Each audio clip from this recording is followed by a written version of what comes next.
Assalamualaikum warahmatullahi wabarakatuh. Halo teman-teman, kembali lagi di acara KSWI. Nah, bagaimana nih kabarnya teman-teman? Ya, semoga kita semua selalu diberi kesehatan dan juga keselamatan oleh Allah Subhanahu wa Ta'ala. Amin. Nah, teman-teman, pada kali ini kita akan membahas mengenai Akhlaqless Generation. Teman-teman, sebelum kita lanjut ke materi yang lebih jauh, kita perlu tahu nih arti dari Akhlaqless Generation itu sendiri. Nah, apa sih arti sebenarnya dari kata akhlaqless generation? Ya, betul teman-teman. Akhlaqless generation berarti hilangnya akal atau tingkah laku yang baik di suatu generasi, atau juga dapat disebut generasi yang tidak memiliki akhlak. Nah teman-teman, salah satu contohnya sikap yang mencerminkan akhlaqless generation yaitu hilangnya adab kepada guru. Astagfirullahaladzim. Bandingin murid antara zaman dulu dengan zaman sekarang. Saat zaman dulu, murid cenderung sangat menghormati guru. Di zaman dulu, jangankan untuk membantah, menatap saja tidak berani. Lain halnya dengan zaman ini, yaitu zaman modern yang serba ada, namun justru yang terjadi malah sebaliknya, yaitu guru takut dengan murid ataupun wali muridnya. Lebih lanjut, fakta yang terjadi di Indonesia. Nah, dapat kita lihat nih teman-teman dari gambar. Itu merupakan beberapa kasus dari sekian banyaknya kasus antara murid dengan guru. Dan yang paling mengejutkan lagi nih teman-teman, banyak kasus yang sebenarnya hanya bersumber dari hal-hal sepele. Namun akibatnya mulai dari penganiayaan sampai ke pembunuhan terhadap guru. Sedih gak sih teman-teman melihat banyak sekali kasus yang terjadi antara murid dengan guru. Guru yang seharusnya kita cintai, kita hormati, kita hargai, namun malah mendapatkan perlakuan seperti ini. Krisis akhlak menjadi faktor utama mengapa hal tersebut dapat terjadi. Padahal sebenarnya justru pribadi yang tidak beradab merupakan salah satu faktor yang menyebabkan ilmu yang didapat tidak bermanfaat bagi diri sendiri maupun bagi orang lain. Sebetulnya, apa sih penyebab hilangnya adab murid terhadap guru? Nah, beberapa di antaranya yaitu yang pertama, kurangnya pemahaman akan adab itu sendiri.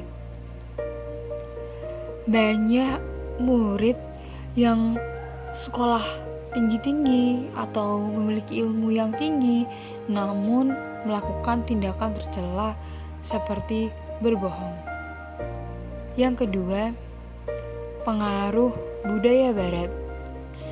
Nah, teman-teman, saat ini kita hidup di mana sekarang zaman serba ada dan juga memberikan kemudahan bagi kita.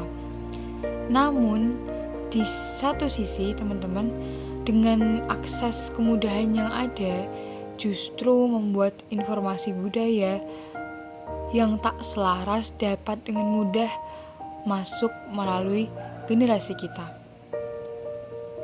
Nah, budaya yang tidak selaras itu contohnya nih, seperti di dalam budaya barat, meski lebih tua, seringkali kalau akrab cuma memanggil nama langsung atau tidak menggunakan sapaan.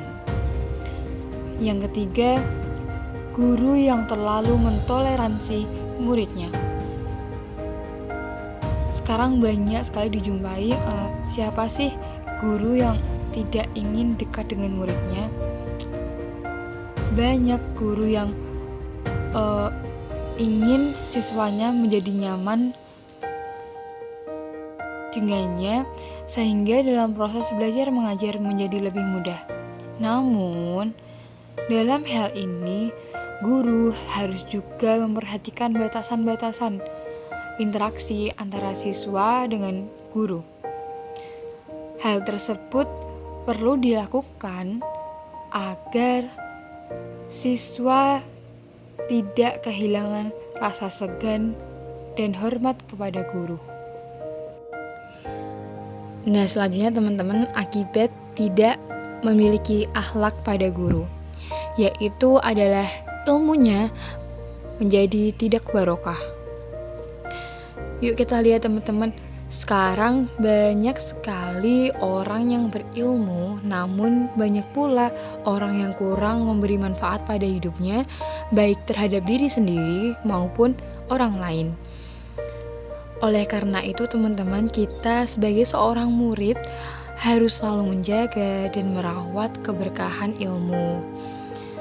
Kita harus selalu ikhlas dan menerima ilmu-ilmu yang diberikan oleh guru kita. Salah satu sikap untuk mendapatkan keberkahan ilmu yaitu sikap menghargai guru.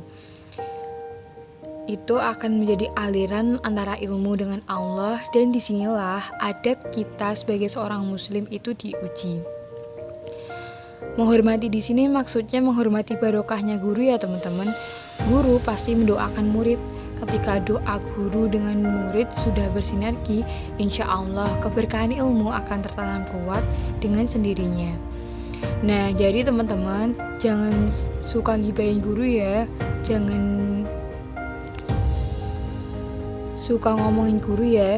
Nanti ilmu yang kita dapat tidak barokah, atau nanti yang ilmu kita dapat dengan susah payah selama bertahun-tahun kita pelajari menjadi sia-sia. Tidak mau kan? Nah teman-teman, kita sebagai seorang muslim mendapat pesan dari Rasulullah Shallallahu Alaihi Wasallam. Beliau bersabda bahwa tidak termasuk golongan kami orang yang tidak menghargai yang lebih tua dan menyayangi yang lebih muda, serta yang tidak mengerti hak ulama. Hadis riwayat Ahmad dan disahihkan Al-Albani dalam Syahih Al-Jami.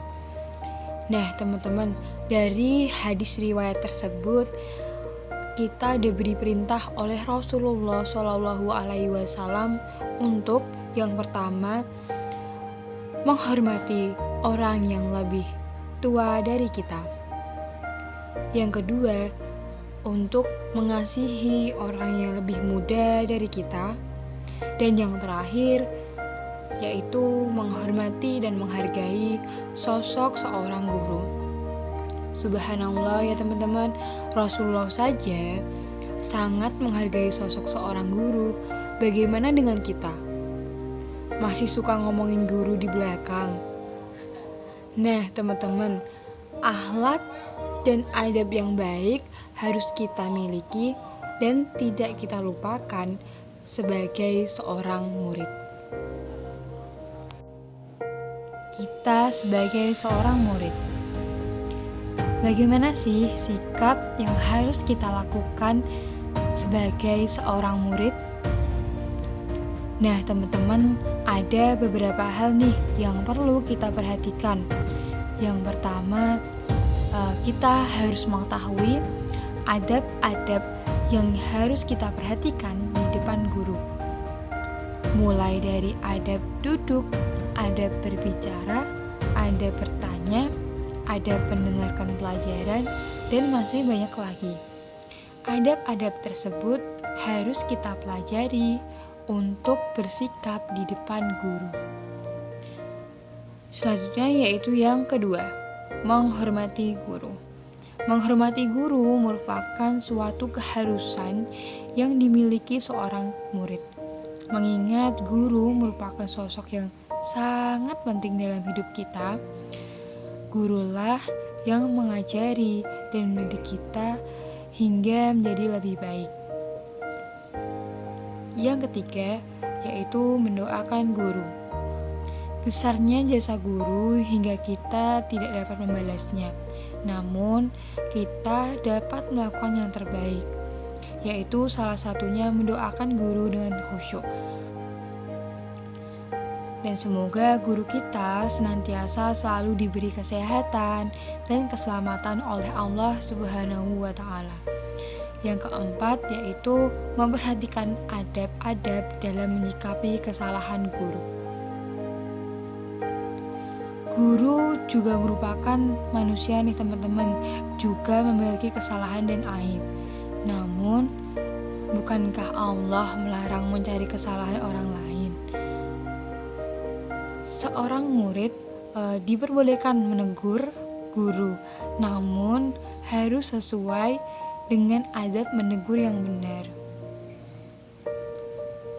Selanjutnya yaitu yang kelima, meneladani penerapan ilmu dan akhlaknya. Dalam belajar hendaknya tidak hanya mengambil ilmunya saja, namun kita sebagai seorang murid juga harus mengambil akhlak yang baik di dalam guru. Dan yang keenam adalah sabar dalam membersamainya. Dalam urusan belajar memang tidak mudah. Setiap guru memiliki aturan sendiri-sendiri. Maka dari itu kita sebagai seorang murid hendaknya kita harus sabar dalam mencari ilmu dengannya dan tidak berpaling dengannya. Sekian pembahasan mengenai akhlakless generation dari saya teman-teman. Mohon maaf bila terdapat banyak kesalahan. Wassalamualaikum warahmatullahi wabarakatuh.